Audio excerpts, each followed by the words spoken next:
Hi, my name is Deon Rebello, and this is the Bullion Vault. Hi, Willem, how you doing? Good in you, Deon. I'm good, thanks. We're on episode 32, and it's been quite an interesting week. If we look at the performance of gold and the precious metals over the last week, I mean, we're looking at gold has gone up and it's actually starting to hold a little bit, but it's been very lateral. I mean, it's very slight. I mean, it's from 3,325 to 3,050. Yeah, I think we in for a little bit of an interesting time now with the tariffs coming in effect. And interesting enough, there's a tariff on gold bars of 100 gram or 1 kilogram, which it's very interesting that they chose those denominations, particularly because that's what your institutional investors usually buy.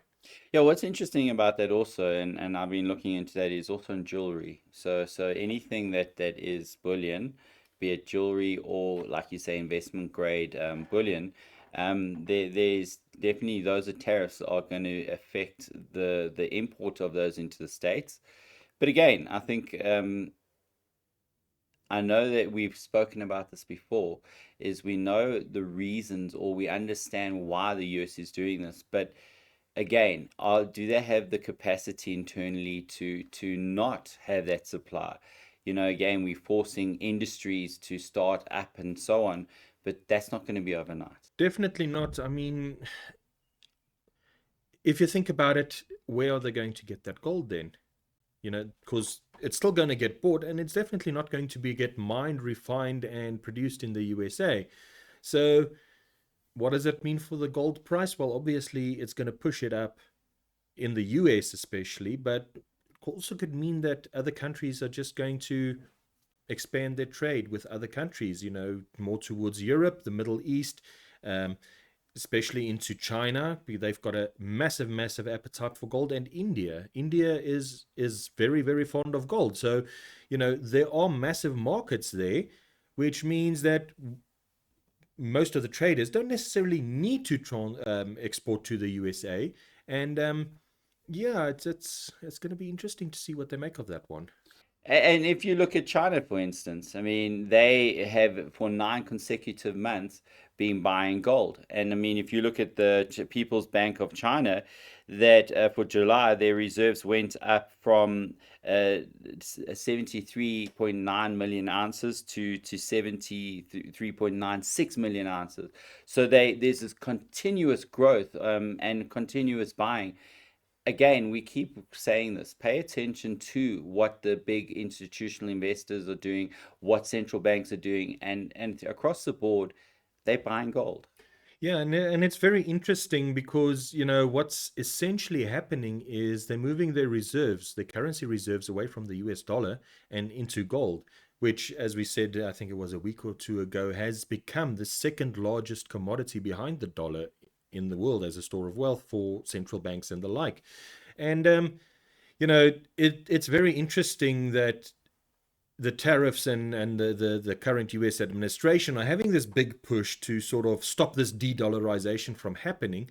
But, it is happening because of some of the things that they're putting in effect. If you putting massive tariffs on everything, every country that exports to you, and they're no longer exporting to you, well, then, why do they need to use dollars to do trade with the rest of the world? Yeah, and even just with that whole thing on China, I mean, they've shifted from buying US treasuries as being the world's biggest exporter to be buying gold. And again, that's that shift away from the dollar being the reserve currency to actually now making a clear statement. And what's quite interesting, and I was reading about this yesterday, is we've got the rise of China, we've got the rise of the yen coming into play. And that's now going to be over the next however many years. We've had all the way through right up until when when this was first started to be actually tracked. And of course, the different empires with the UK, the UK, and so on. And we've now got to the end of the US one, and we're now moving into the time of China.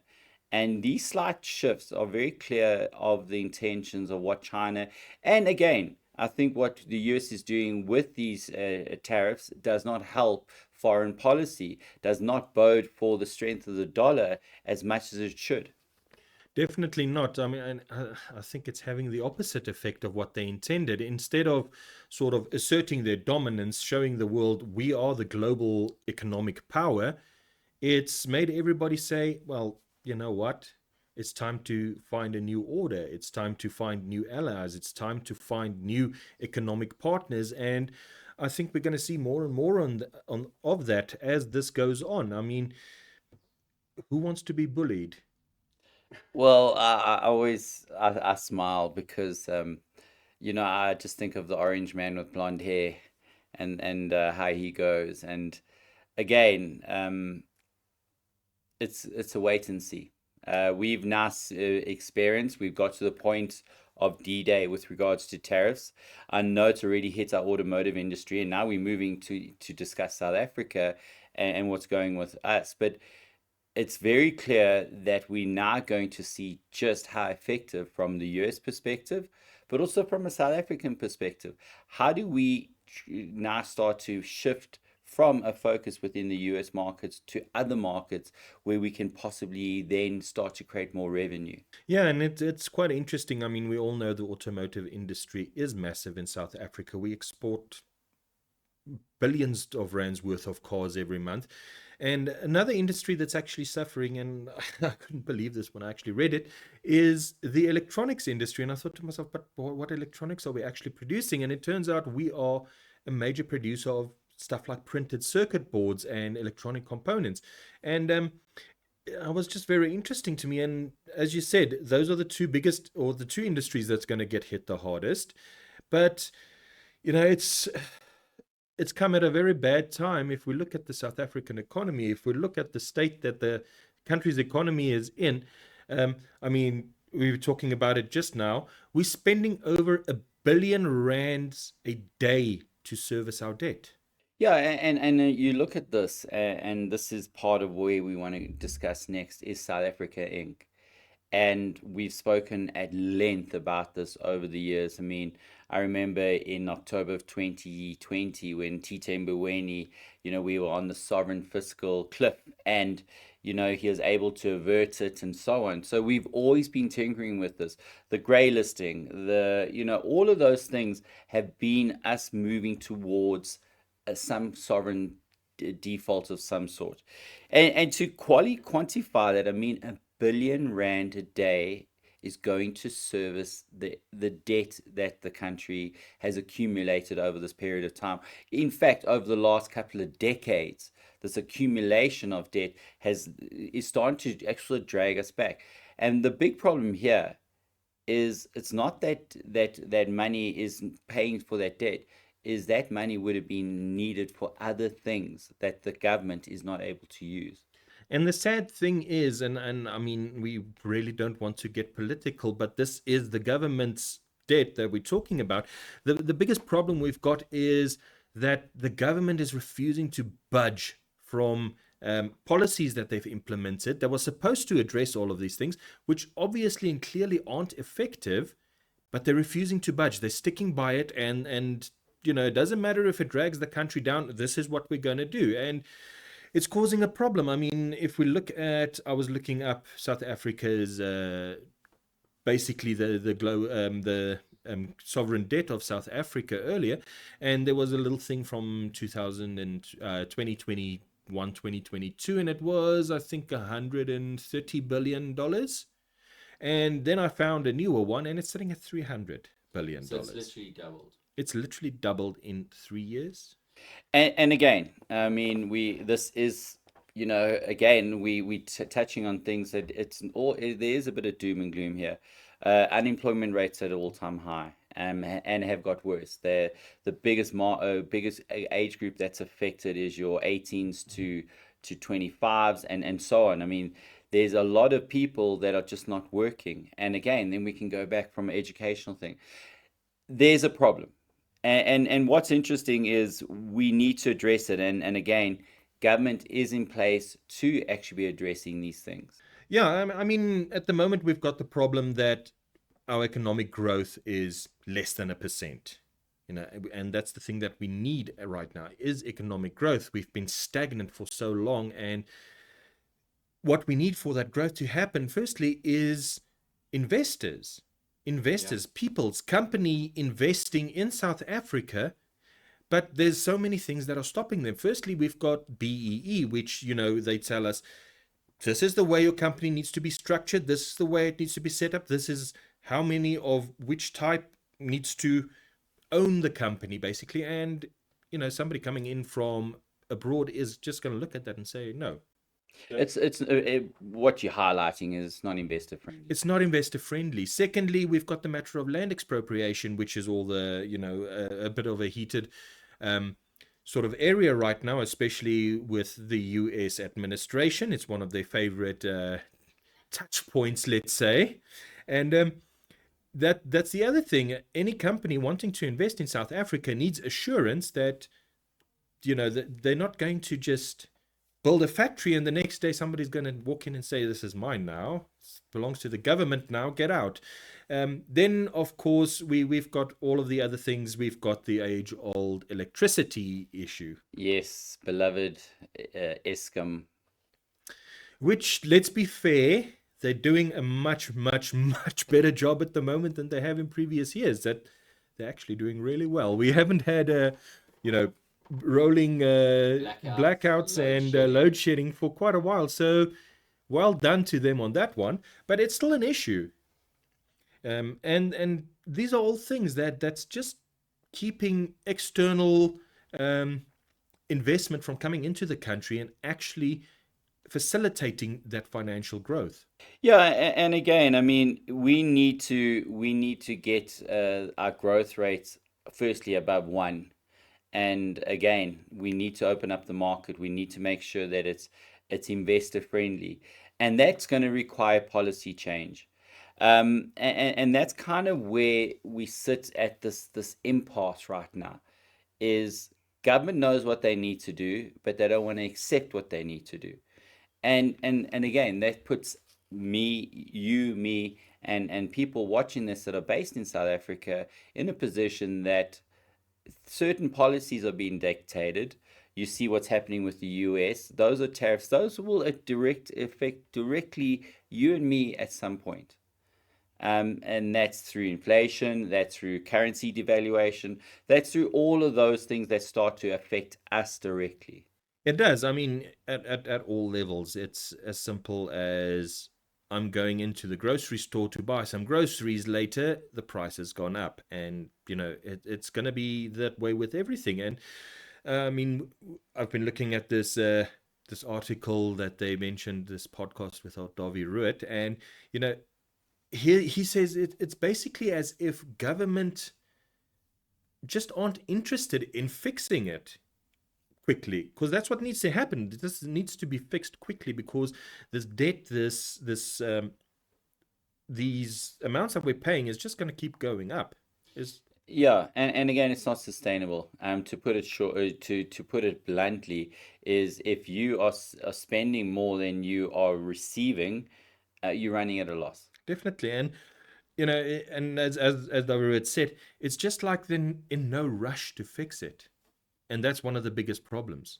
Yeah, again, this is where we say, and again, it comes down to the old thing about voting, and then we'll go to the elections, and we'll have all these promises, and of course, with this last election, the government of national unity, because there was not an outright majority, but even that hasn't worked. Now suddenly we're back in the same position where there's this apathy, and I mean, you see it across the board. You go into any state institution and you just see, okay, and there's this hurry up and wait scenario where people are just not interested. And I mean, you're speaking of the government of national unity now, they couldn't get a budget passed. And sadly, that's what it's become. Instead of a chance to work together and actually fix the problems we've had, it wasn't being used to further our economic ideals. It was being used as political posturing, basically. And as I said, I really don't like getting political, but it's just as if there are interests other than actually getting to the root of the problems. And as, if we can't get that fixed in the first place, then we're not going to fix this economy. And as you said, it's going to the debt's just going to become bigger, and we're heading for a real problem. Yeah, and again, I think for us, I've always got to take it back to what are we? What's this about? What's this podcast for? And an important thing here, we again say, make sure that you got part of your wealth invested into bullion, invested into gold, silver, or even platinum, where we know that where these changes come that affect you directly, that your wealth is not being eroded. And we brought out previous case studies like Argentina and Nigeria, where the loss in actual currency value can literally, where you had a sizable amount of money overnight, be completely eroded. Yeah, and it's interesting now that we're talking about investing um, basically out of fiat currencies, investing in something like gold, which is backed by, well, at the moment it's backed by the US dollar, um, or denominated in US dollar, but its value remains the same around the globe, as Yeah. we've said many times. And that brings up an interesting point now, because we're seeing something that's been creeping into my sort of articles, suggested articles lately, that the US now wants to revalue the dollar. And I can see why they want to do it. I mean, I had a little bit of a look here earlier. They're sitting with $37 trillion of debt. 37 trillion. Now, to just give you an idea, that is $323,000 per citizen. Let's bring it back to rands. I did a quick check here. That is 5.6 million rands per person that the entire country is in debt. Sorry, per taxpayer that the country is in debt. And I think a large part of why they want to do this is if they take gold from 3,300, 3,400 odd dollars and say, but it's now worth $5,000 an ounce or $6,000 an ounce. Yeah, and that causes their gold to double or value and triple in value. Well, you look at their debt to GDP ratio right now is at over 120%.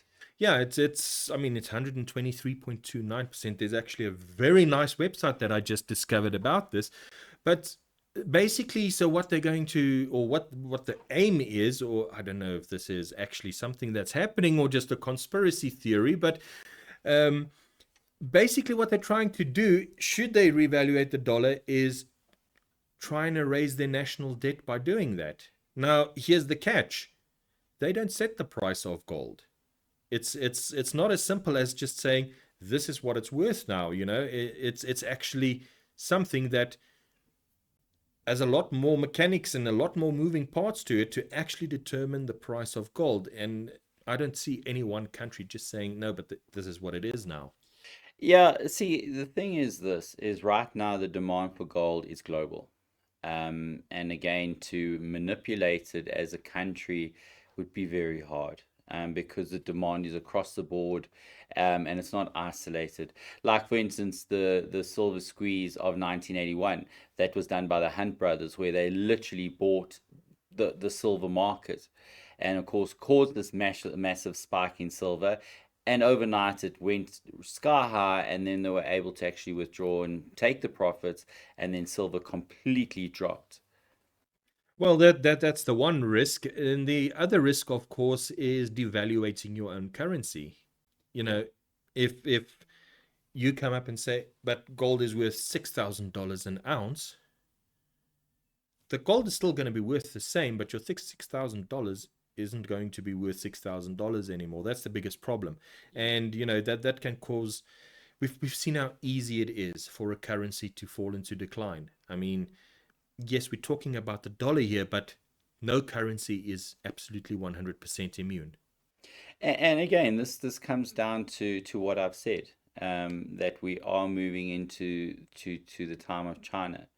And this is the next step in global monetary dominance, is the Chinese yuan. Well, yeah, I mean, it could be the yuan, it could be some digital currency, it could be euro. I mean, yes, I think China is definitely the one on the move here, but we can't just completely rule out that crypto or something like that might move into fill the void either. Listen, there's a place for crypto. I mean, me personally, I'm not a massive fan of it. But the technology, the blockchain technology, all of that, I mean, it's already being utilized across the board in different industries. And it makes sense because it's multiple approvals, independent of each other. I mean, there's a lot of benefit to it. Um, do I believe that it will be dominant like Bitcoin? The thing is, Bitcoin is finite. So is gold. But if you compare the the Bitcoin market to gold, gold's dealt on a daily basis in the trillions, and Bitcoin is nowhere near that size in market cap. Yeah, no, no, no. I mean, don't get me wrong. I'm not a big fan of investing in crypto either. But if we look at it as a global currency, it's everything is basically already in place Yeah. for it to become a dominant player as a global currency. Yeah, listen, I think the next couple of years is going to be interesting, especially in the digital space, the AI space. There's a lot to come, and I think change that we used to see run over maybe years, then into you know a year or so. It's now down into months. So that will then go come into weeks because the speed of change is just so dynamic right now and so fast. And I mean, seeing as we're talking about AI and crypto, I mean, it would be interesting if AI manages to break the blockchain, and then we'll see what happens. Yeah, Again, I think from a blockchain perspective, but you can never say never. And I know what you're saying is AI is learning, and there's probably bots out there learning to break code and to understand the code. And again, a system, there's always a flaw to it or a loophole that can be utilized. It's a matter of finding it. yeah, definitely. I mean, but anyway, moving away from the science fiction. So yeah, it's going to be an interesting. I was actually sitting earlier thinking, so what can I do as an individual to protect myself? What can I do about everything that's happening? And you know what? Nothing. I can sit and wait. I can see what's happening. I can sit and wait and see what's happening with the tariffs, what's happening with the South African economy, what's happening with the global economy. Because unfortunately, there's not much I can do. Yes and no. I think for me, the important thing is we need to be proactive as citizens. And what I've seen as a trend is there's a lot of community. People are building communities, be it through Telegram or WhatsApp and so on. And they're starting to create a voice. I think the other side of it is to look to, and we've spoken about this before, is diversify. And and again, we are not certified financial planners of any sort. What we discuss is purely just on pure enjoyment. But the important thing is to always do your research and make sure that whatever we're saying, you can go and check it and make you come up with your own opinion. That said, I do believe, and this has been what's been given across the market, is diversify. Some people are saying put up to 20, 25, 30% of your investments into bullion, into gold, into silver, and so on, because of its stability during these massively uncertain times. I mean, definitely, we've always said diversify your holdings. I mean, even within your bullion holdings, diversify that. Get some platinum, get some silver, get some gold. That's the whole thing. Is we've been looking at platinum that's been sort of dormant for a number of years. It did a had a great performance 2 years ago, and then last year it didn't do all that well. But this year it's been an absolute rocket ship, and same with silver. Silver has been sort of hovering, and once again this year it's really taken off. We're looking at 37, $38 an ounce. Yep, 38.40 this week. Last week we were looking at around 37 and a half. So it's up into the high 30s. And again, that's kind of where I wanted to go next on the conversation is about this. There's been a lot of discussion about a silver squeeze. I mentioned the Hunt brothers in 1981. And there was an article that was published a couple of days ago where they actually want to give fact check on the so-called, is this true? Can we see silver rocketing to three digits? And what was quite interesting is there was quite a few things that were raised on that. From the beginning, they're saying claim one, that the COMEX silver delivery is exploding to 2 million ounces a day. The fact is this, that monthly deliveries hit 45 million ounces, which averaged out about 1.5 million ounces a day in its peak. So it's under about a million per day. So this doesn't, as far as big spikes occurring at the start of months and then trickle slower. So the conclusion on that claim was deliveries are strong but not unprecedented. 2 million ounces a day figure doesn't match official records from the COMEX. Well, I mean, yes, we've got the official records, and then we've got just looking at the silver industry. I mean, how long now? It's been years that there's been an annual deficit on silver production, and along with that, we've seen demand skyrocketing, especially for stuff like solar panels. EV production uses a lot more silver, and so the production has been rising, especially in solar panels. It's been going bonkers on demand, and production has been short. So, yes, it makes sense that there is a massive deficit for silver. Yeah, and again, this is the next claim. So they were saying that the LBMA silver reserves are critically low, only about 150 million ounces on the free float. The fact is that the LBMA published its own data, and it was 760 million ounces in total vault holdings. But the vast majority are backed by silver ETFs and other allocated holdings, making them unavailable for spot settlement. So the conclusion there is this one does check out, that there is definitely unallocated, that the reserves are critically low, and that is a sign of what you've just spoken about now, that we know that demand for silver has outstripped the supply. Yeah, and that's always the thing, we talk about precious metals, and when we do, we usually mean metal in your hand. Tangible right there, not ETFs and those type of things, because it's so easy that this can happen. Somebody sells a bunch of paper silver or paper gold, as we call it, but it's not backed by anything. And so, yeah, that's usually why we say physical bullion. And whether it's platinum, gold, silver, doesn't matter. We always try and stress that if you're investing in bullion, make sure that it's physical bullion. Yeah, and this is the next claim, which they talk about silver lease rates spiking over 6%. So what that basically means is what it costs to borrow silver, that surged to above 6%, signaling a severe tightness in the market. Again, that speaks to what you say. And the conclusion there is it's 100% true. This is a massive red flag. Again, we've spoken about supply versus demand. And it's been like that for a number of years. And I think again, this is where we've been speaking about it. And I remember I always spoke about how it's like the tensioning of almost you winding a spring in, and you create that tension, and of course at some point it's going to release, and that's that surge that we talk about. Definitely. And yeah, if we're looking at the silver, it's been in the making for years now. Um, Gold as well. I don't think we've seen the top of this surge yet. Platinum, I think, is going to go higher, and silver, we probably going to see over 40 before the end of the year. And again, where we've also seen from a trend perspective, and this was also one of the claims in this article, was that capital is flooding into the silver market. 100% true.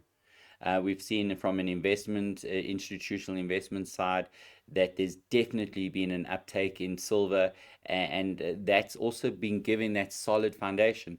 Again, this speaks to what we've been speaking to for a long time, where in previous years, and I'm talking now probably 24 months or so ago, silver was far more erratic. It would have big peaks that would shoot to about 30 and then drop to around 18, 19, then come back to early 20s, and then, hover. And remember, I always just attuned silver to being an ADHD child versus gold being the old marathon runner, which is long and slow and constantly moving upward.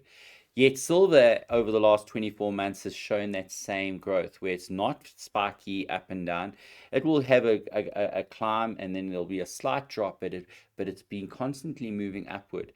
And again, that speaks to everything that we've been discussing on silver. Very much so. I think also the fact that silver is now becoming a vital element for industry is also giving it a little bit more stability at the moment. So, we actually seeing a true reflection of a physical, tangible demand for silver being reflected in the price now.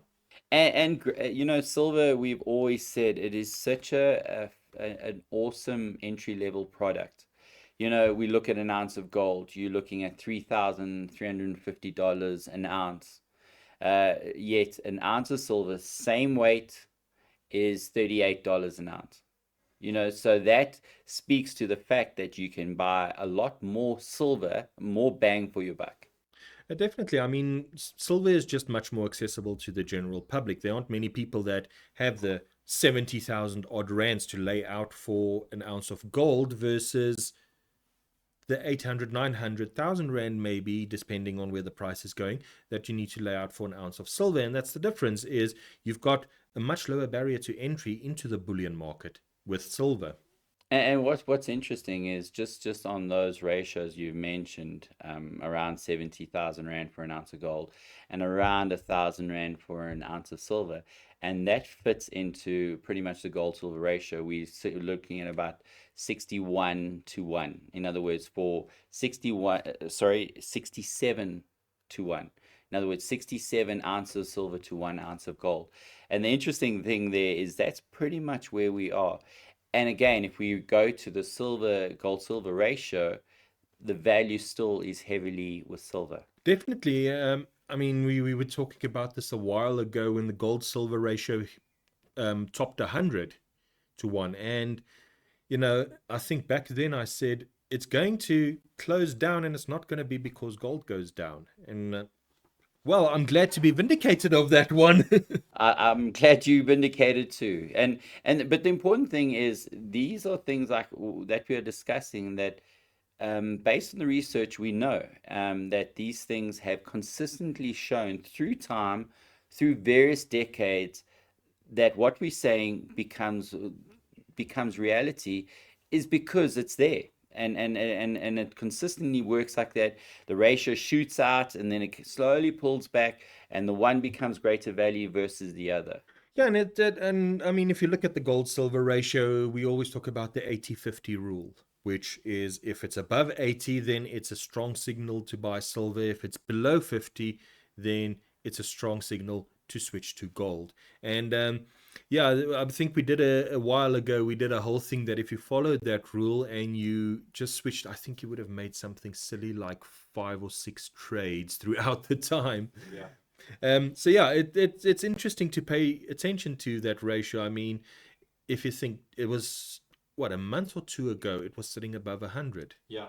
and gold was also sitting at $3,300 an ounce, round about there. Now it's sitting at 60. What did you say? 60, 67. 67. And gold is still sitting at $3,300, $3,400 an ounce. So what does that mean? Silver's up. Yeah, it's not showing that gold has lost value, it's showing that silver has increased in value over this period of time.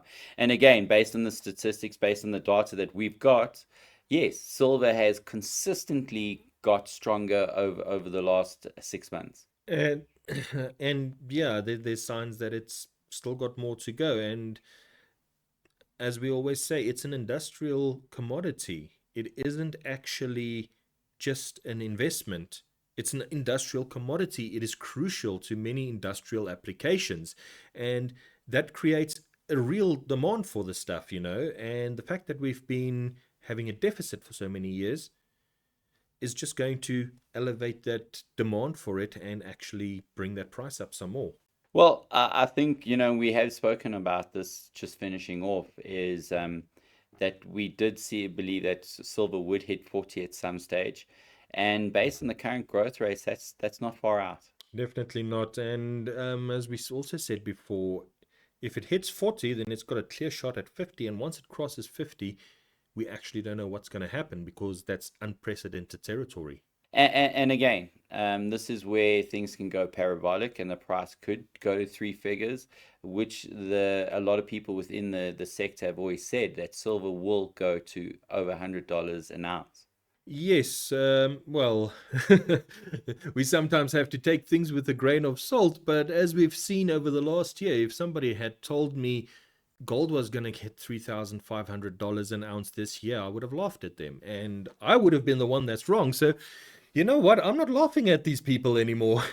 No, and I think it more than anything speaks of the time that we're living in, that there's just so much uncertainty right now, and this speaks directly to that.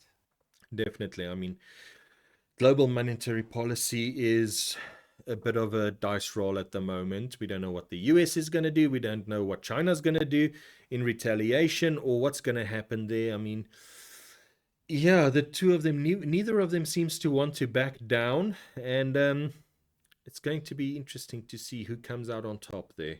Any final closing thoughts? Well, Deon, not really much, except if you enjoyed the episode, hit the like button. And if you want to see some more, be sure to subscribe. And we'll see all of you in the next one. Take care. Thank you. Goodbye.